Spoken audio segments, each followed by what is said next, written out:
What do you got? Got a book here from 1791, First Acts of Congress, signed by a gentleman by the name of James Smith, one of those original signers of the Declaration of Independence. Okay. So how did you get this?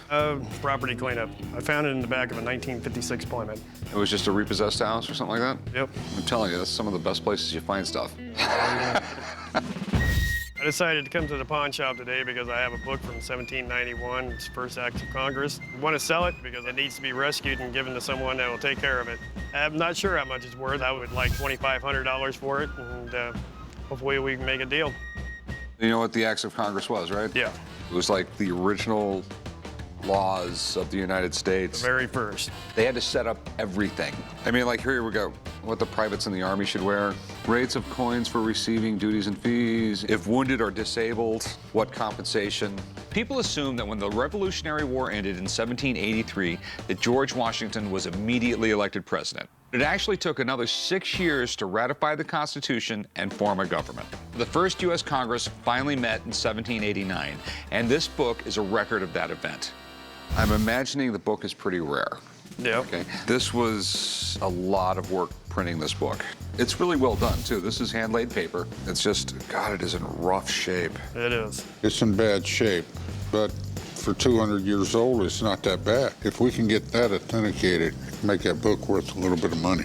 Okay, well, the big problem we have here, there's a million James Smiths. Exactly. You know, it's probably the most common name there is. James Smith was one of Pennsylvania's representatives to the Continental Congress, and he's forever etched in American history as one of the 56 signers of the Declaration of Independence. If it's his signature, this thing could be worth a fortune. The book itself might be worth some money. I need some more people to look at this thing. How long are you in town? Till tomorrow.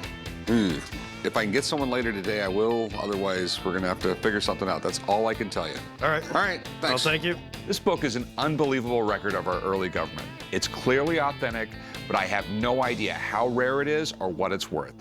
Well, this is the book I called John. Okay, I'm Ann Revere. I own Plaza Books. I've been collecting books most of my life, and I've always been very passionate about books. This was printed in 1793 in Philadelphia by Oswald. It was originally published in 3 volumes. This is volume 1 of 3 volumes. It's an exciting book because this was the very first Congress. It's when George Washington was president.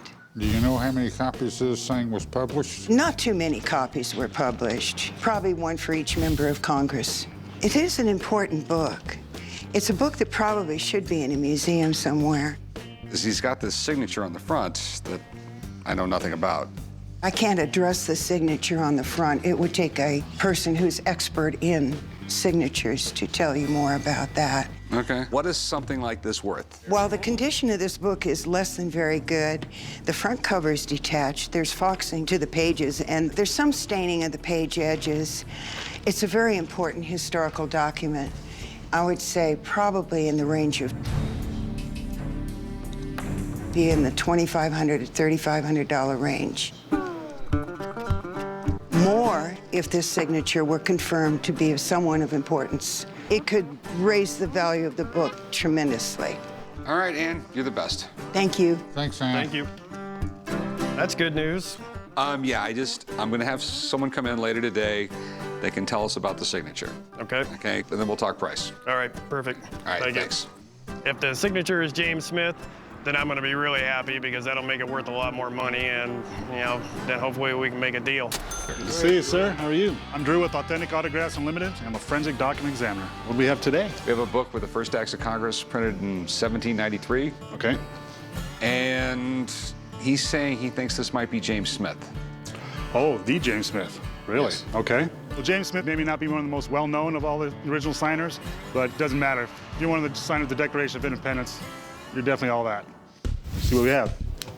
I mean, it looks old. It's very old. See, this would have to be done with a quill pen. I mean, they didn't have steel pens yet. It's incredible. So this is actually done by a bird's feather. And they would, of course, dip it into the well. As you can see, that's how it's going from darker to lighter. That's because, the ink gets thicker at first, and then, of course, it loses ink as it goes. So, Okay. So it's definitely an old signature, that's for sure. It's written at high speed. You can see the highly detailed. Clearly, it's got a certain sophistication to it. It's an interesting signature. Well, unfortunately, this is not the James Smith signature. This is a different individual. Man. It's not what I wanted to hear. So whose signature is it? It looks like a James Stennett, and I don't recognize that name, unfortunately. This is probably the person who owned the book. In those days, they would sign books all the time, and then they would leave it, for their children, and that's probably what this situation is. Okay. Not a famous person. Thanks for coming in, Drew. Thank you, Rick. Appreciate it. I'm disappointed it wasn't signed by James Smith, but I'm absolutely stunned that the name isn't even Smith. Talk about a hard signature to read. That's why I bring in experts. You didn't strike out. I mean, we still have an expensive book here. Yeah. Okay. I'll tell you what, I'll give you $1,000 for it.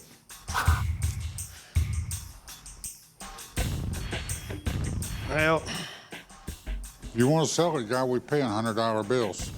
$100 bills. Yep. That's enticing. No, I don't need the money that bad.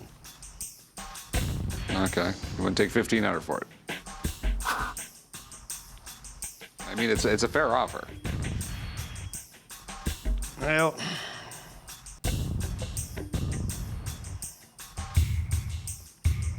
I think I'm going to hang on to it. It's just cool to own something from the 1700s, and maybe someday it'll be worth a lot more money than what it is now. This is something the value will go up on. I'm not going to sell the book for $1,500. It is something from the 1700s, and it has to do with the foundation of the country. That's worth more to me than $1,500. Oh, what do we got here? This is a very special spoon. Okay. It was handed down through my family, and I was told that it was made by Paul Revere. It does say Revere on the back of it. The British are coming! The British are coming! I'm going in the pawn shop today to try and sell my old silver Paul Revere spoon. My daughter is getting married, and we're putting out for a very expensive wedding, so I obviously need to get as much as I can for this spoon. Do you know anything about it?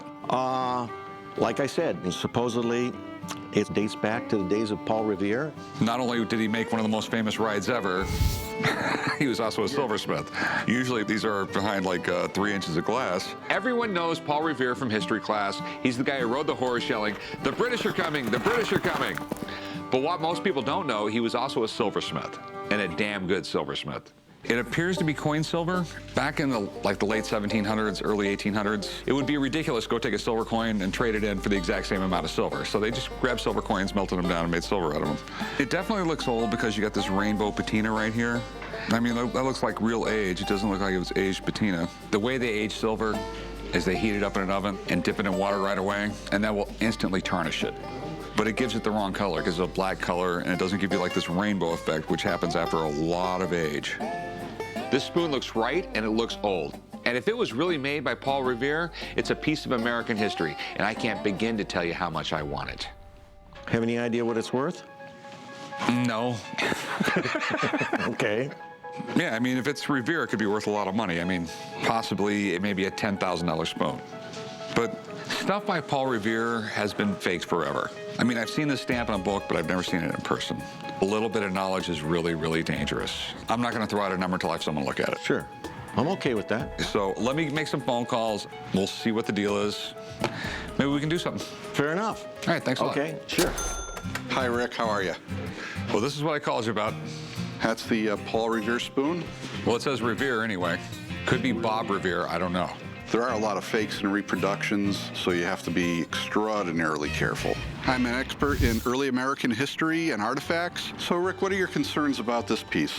Everything looks like it could be old, but I'm not going to put out money until I know. Oh, absolutely. When inspecting the spoon, one has to look at the patina, the authenticity of the coin silver, the engraving of the decoration, and the hallmark punch that's on the back.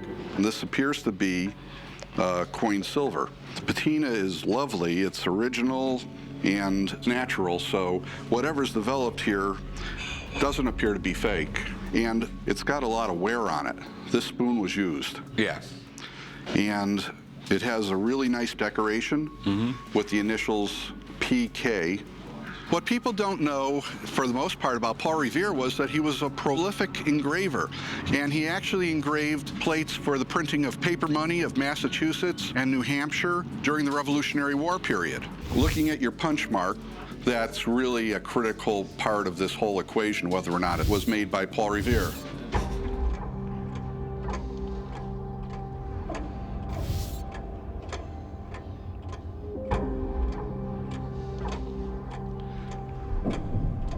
This looks good. It looks like it's the real deal done by Paul Revere. But there were two Paul Reveres, you know that. There's Paul Revere Sr. and then Paul Revere Jr., who was the famous Paul Revere, the one with the midnight ride. He became an apprentice to his father and took up the family trade as a silversmith. This Paul Revere tablespoon is absolutely authentic, but you also have to determine whether it was Paul Revere Sr. or Paul Revere Jr. who made the spoon. A spoon by Paul Revere Jr. is typically more valuable because of his fame and his patriotic endeavors during the American Revolutionary War. I brought this monograph called Paul Revere Goldsmith from the Museum of Fine Arts in Boston. In the back page here, you'll see that there are all these different designs of known hallmarks used by Paul Revere Sr. and Paul Revere Jr. So let's take a look at the hallmark. It's really nice and sharp, nice and clear, and all of the fonts match up. This looks like it's the real deal done by Paul Revere Jr. Sweet. You're absolutely certain? I would buy it. Collectors would love to have this, and they're rare. So here's the big question. What's it worth? A lot of the spoons that you see of Paul Revere are about 4.5 or 5 inches long, and those are little teaspoons. This is a big tablespoon. If this was going to be in one of our auctions, I would estimate it to be somewhere in the vicinity of $12,000 to $18,000. I like you. That's what my wife says. Yeah.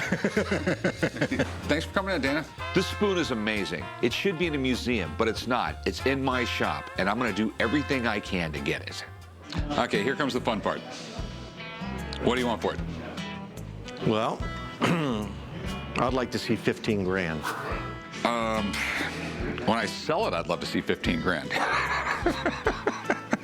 All right, so 7 grand cash. Deal.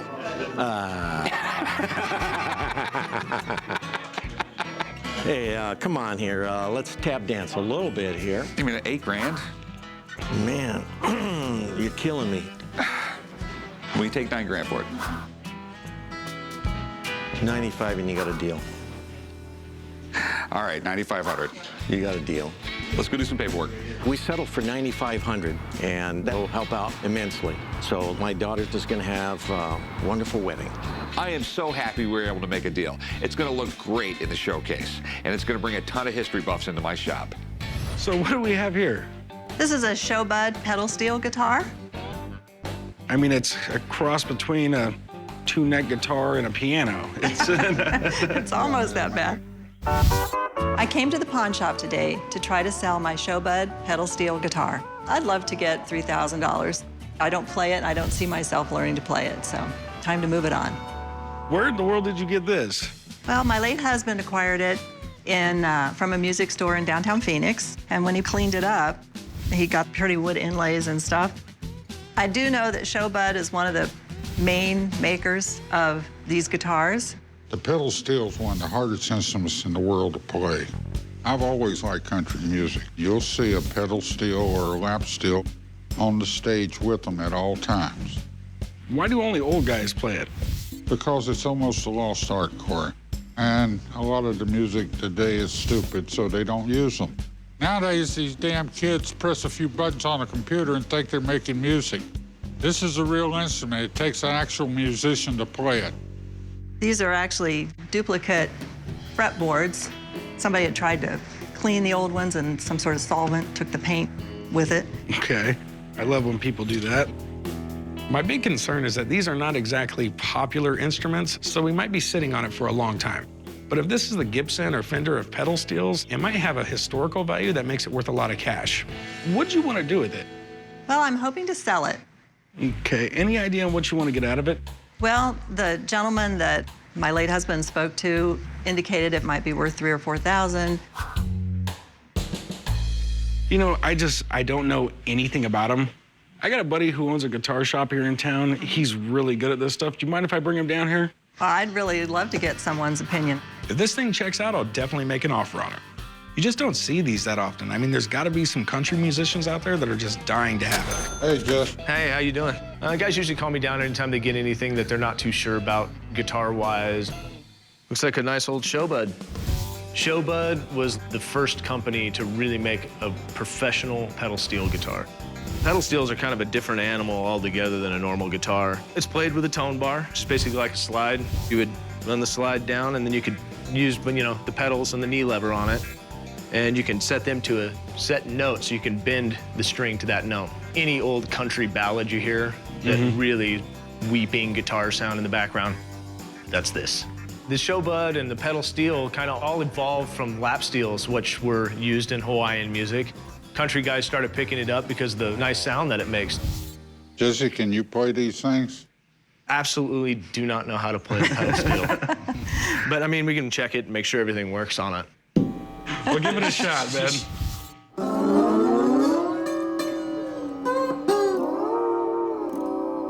Yeah, it's all in working order. You're not a lap steel guitarist. Not in the least. So let's get down to basics, Jesse. What's it worth?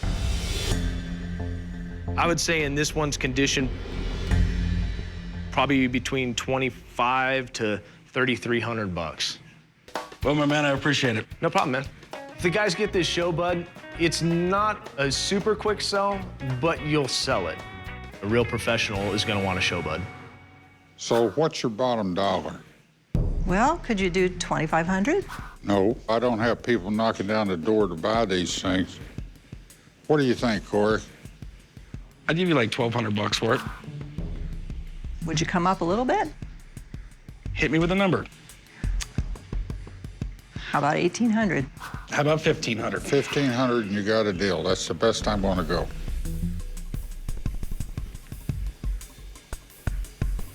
I think I'd like to see if I can find somebody that would be willing to pay a little bit more for it. All right. Well, thanks a lot. Let me help you carry this to your car. Okay. I think it will be worth it in the long run to try to get a little bit more money. I think it'll be worth the time to do that. Hey, what do you got here? Well, I have some an antique portrait of Napoleon and an antique portrait of Josephine. Hey, old man. Why? Some guy found high school photos of you and Grandma. Yeah, right. These portraits are in mint condition. Honestly, I have no idea as to what the value is or what they're worth, but the lowest I'd accept for these portraits are $500. Yeah, think I could get it? My wife's family's from France, and it's been in the family. I know it's my wife's great-grandmother must have had them. Corey, I don't know what you're doing. You don't know what you're looking at. Yeah, dude, I'm looking at an old picture of you dressed in drag. Move over. Feel free. Okay. So why are you looking to sell them? Well, we're moving. I need the money. All right. Got to pay the movers. What I like about the two portraits is he's all dressed up in his uniform and everything, but Josephine wasn't bad looking, I'll tell you that much. In fact, I think she looks like my wife. These are hand painted. They're not what is known as print transfers. These were actually painted by an artist. There was artists back in the 1800s that specialized in these. That's all they did. So they're old? Oh yeah, they're old. How old, you don't know, because they're not dated. There wasn't no Kinko's back then, and if you wanted a picture of Napoleon, you had to find somebody to paint it. But these numbers here tell me that these two pieces was in an auction at one time. It could have been. I have no idea about that.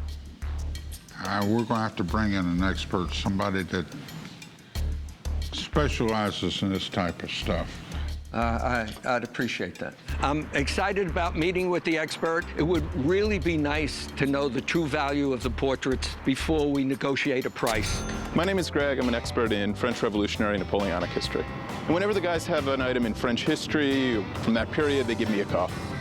They're most likely from the 1850s, from the first decade of the Second Empire, when Napoleon III had taken power in France and was trying to draw a link to his uncle, Napoleon.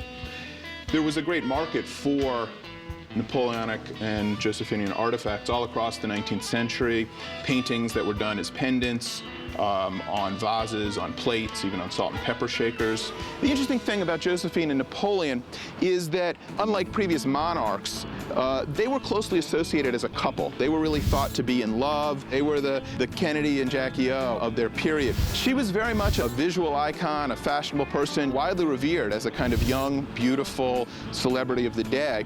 So miniature portraits like this were very common. Now, one really interesting thing about this image of Napoleon, the original portrait from which it was done in 1838, 24 years after Napoleon's death. Art historians think that because he didn't have a model to work from, the artist may have used his own head as the model. In other words, that's actually more of a likeness of the artist than it might have been of Napoleon. So you're telling me that the idea that everybody gets when they see Napoleon isn't the actual Napoleon? The artist did this one at a turn, so he had to use some kind of model to do the head, and we think he may have used his own head as the model. Got any idea what the value of these things are? Well, I'd want to be conservative, but I think based on what we know, they would probably go for about $800. Wow, that's pretty good. I think these portraits are unique in that you've got two together in pretty good condition. For Big Hoss and the Old Man, I think these are really worth having in their shop, and I think they'll get a good price for them. All right, Greg, thanks for coming in. My pleasure. Good to see you again. We appreciate it. These things are kind of cool. And based on their age, I mean, they're in great condition. I think they'd be a cool thing to have in a shop. The only question is, can we get them at a good price? What are you looking to get out of them? How about, how about 600 bucks? I can't work that close, Corey. Yeah. If you want, I could make you an offer for about half of what Greg said at 400. Does that mean you're going to double your money off of me? No, sir. Realistically, if I buy these off you for 400, I'm going to put them in my case, and I'm going to mark them at 800. And the first guy that comes along and offers me 600, I'm going to sell them to him. 450? I'll tell you what, I'll go 425 just so you feel like you won. That's a deal. All right, thank you. I got $425. I'm really very pleased and very happy. All right, what do we got here? I don't know. It was wrapped in plastic, and I have no idea who it is. Is it paper? It's cloth. Okay, this could be something, or it could be a really, really cheap part of a napkin. I decided to come to the pawn shop today to sell an old piece of fabric I've got. I found this piece of fabric at my grandma's house after she passed away. She was kind of a frugal old woman, kind of led me to believe that it was of some significance. I think it's worth a few $100s. Well, I found that when we were cleaning my grandma's house out after she passed away. You know, there's some guy's picture on there. I thought it was kind of interesting. I think it might be William Henry Harrison. Who's that? He was a president. Didn't Grandma used to say we were related to him or something? Yeah, but Grandma was a little weird. William Henry Harrison was our 9th president and has the unfortunate distinction of being the first president to die in office. He only served 32 days. But on the bright side, President Harrison could be related to a couple of guys that own a pawn shop. His inaugural speech, there was like a blizzard going on. And everyone wanted him to go inside, but he didn't. He went out in the middle of this blizzard, gave his inaugural address, and then caught a cold and died. What we got here is we got, I think, William Henry Harrison, the American bald eagle right there, all surrounded in a lot of laurels. For some reason, it intrigues me. I don't know why President Harrison is on a piece of cloth, but the mystery of it has me interested. It could be nothing, but it could be really valuable. I got a buddy, and this is the kind of stuff he deals with. Anything old presidents he knows about. I'd like to call him in, have him take a look at it. It might be worth something, it might be worth nothing. Sounds good to me. All right. I look forward to having an expert come in. That way we'd find out that this piece of material had some significance of some sort. I'm president of Early American History Auctions. Rick calls me in from time to time when he has an item that he thinks has some potential as being an authentic piece of early American history. Here we go. Well, I'd recognize this guy anywhere. This is William Henry Harrison. See, told you. This piece would be called a political textile, and it would have been issued for his campaign. It dates back possibly to the 1840s. In order to figure out whether it's real or not, I'm going to take a little closer look. I'm going to look very carefully at the fabric. I'm looking at the thread ends and any sign of possible aging and tone. It's very uniform, bright. There's virtually no age whatsoever. My conclusion right now, it may possibly be a reproduction. Okay. But it may be that somebody put a bolt of this fabric away since 1840. It does have all the characteristics of it being 1840 period. I could get back to you and let you know what the final determination is on this. If it's authentic, this piece would be worth $300 to $500 or so as an estimate range. Okay. As a non-authentic reproduction, might be worth $10. I'll get a final conclusion for you as I do a little bit more research. Thanks a lot, Dana. All righty. Appreciate it, buddy. You take care. Looking at this fabric, it has the look, feel, and design of a period piece. However, I'm really leery of it, and I wanted to advise Rick to be very careful. Well, you heard what he said. I heard he said it might be real. But we don't know if it's real. I'll give you 50 bucks for it. 50 bucks? Come on, it might be a relative of yours. That's got to be worth something to you. Yeah, it does. I mean, How about 300? We don't know if it's real, dude. I'm a half full glass type guy. It's got to be real. I'll tell you what, I'll give you 100 bucks for it. I'm just taking a shot in the dark.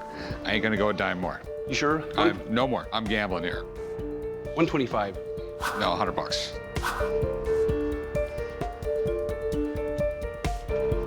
Well, it's not doing me any good. All right, let's do it. Okay, 100 bucks. Thanks. You wanna write them up? Let's go do some paperwork, man. I was willing to spend 100 bucks on this thing on the chance I could be related to the guy in the fabric. Seemed worth the gamble to me. Hey, Rick. Oh, hey, Dana, what's up? Do you still have that textile we were looking at yesterday? Yeah, we do. I ended up buying it off the guy. Here's what I found out when I went and did a little research after looking at this yesterday. The repeating pattern and the portrait that we have here, we thought was William Henry Harrison. It's not. This is actually the Marquis de Lafayette. Last night, after leaving the shop, I wanted to make sure that the item that we had some questions on was doubly checked, and I found out some new information I wanted to bring to Rick today. Lafayette was a French officer who came over to help support the American Revolutionary War effort, and he was so beloved and close to George Washington that he was actually like George Washington's adopted French son. We were worried whether it was authentic or not. It's the real deal. It's authentic. Okay. This was possibly during his tour, 1820s, or it was possibly after his death in 1834 as a commemorative ribbon. Rick, how much did you wind up paying for this? I gave him 100 bucks. Well, that's great, because it's worth, considerably more than that. Easily $200, $300, and in this kind of condition, possibly even more. Okay. You did very well. All right, thanks, Dana. You're always the best. There's the good news. Thanks. Take care. I'm thrilled the gamble paid off. I'm just bummed out I'm not related to the guy in the fabric. Oh, well. What the f is this? I'm here today to hopefully sell my Native American totem. This totem has a lot of meaning to me. I've benefited from it spiritually, but it's still in excellent condition. So I won't take any less than $300 for it. Not to be disrespectful or anything, I don't know anything about this stuff. This is called a totem. Like a totem pole? Like a energy totem. It's a spiritual totem. It's used for personal growth. I actually bought it from a medicine woman who I believe was Paiute. Okay. I'll be honest, when it comes to spiritual stuff, I'm not exactly the guy people come to. Have you ever seen one like this before? No, I mean, I've seen some Native American stuff in museums and stuff, but I've never really seen anything like this. Is this a chicken leg on it? It is. Each particular part has a purpose. So how does that work? It's emanating energy. How much did you want for it? Well, I paid $350 for it, so I'm wanting to get it around that. Okay, I mean, just to be honest with you, I can't even tell you if this is in good condition or bad condition. I just don't know. Well, in my opinion, it's in good condition. Okay, like I said, I'm just not an expert on it. It's made by a medicine woman. Do you have any paperwork with it or anything like that, or? I do not. Okay. Right now, I don't know what to think. I couldn't tell you if this was the Sistine Chapel of totem poles or complete crap. I just don't know. I have to have someone look at it and tell me what it's worth. Well, it's made by a medicine woman. Okay. Something like this, I just don't know. I do know a girl who does, and I wouldn't be able to purchase it until I talk to her. I would appreciate that you would. Okay. That way you would know the value of it. Okay. I know totems are an important part of Native American culture, but there's no way I can put out any money until I bring an expert in. Christina, what's up? Oh, hey. Hey, how's it going? Good. This is what I called you about. Wow, I'm impressed. Wow. I got it from a medicine woman. Normally, I would meet with Christina alone on things like this, but I don't know if I want to be alone with this totem. It gives me the creeps. This is really a complex sculpture. You have different elements created by a medicine person specifically for healing property. The feathers are like antennas. They reach out to you, the owner, wherever you are, give you information, take in information. If Christina says this thing's special, I believe her. I just don't get why. So is it in good condition, or? The answer is yes, but it's never perfect. A totem sculpture, it doesn't have to be perfect. It is with spirit, so it's alive. If you look at its eyes, it really connects with the owner. So I'm really excited to see this, and I'm surprised to see this. This is unique. So how can you tell that this thing's authentic? You have to trust me on this one. Do I trust Christina? Yes. Do I have any idea what she's talking about? No.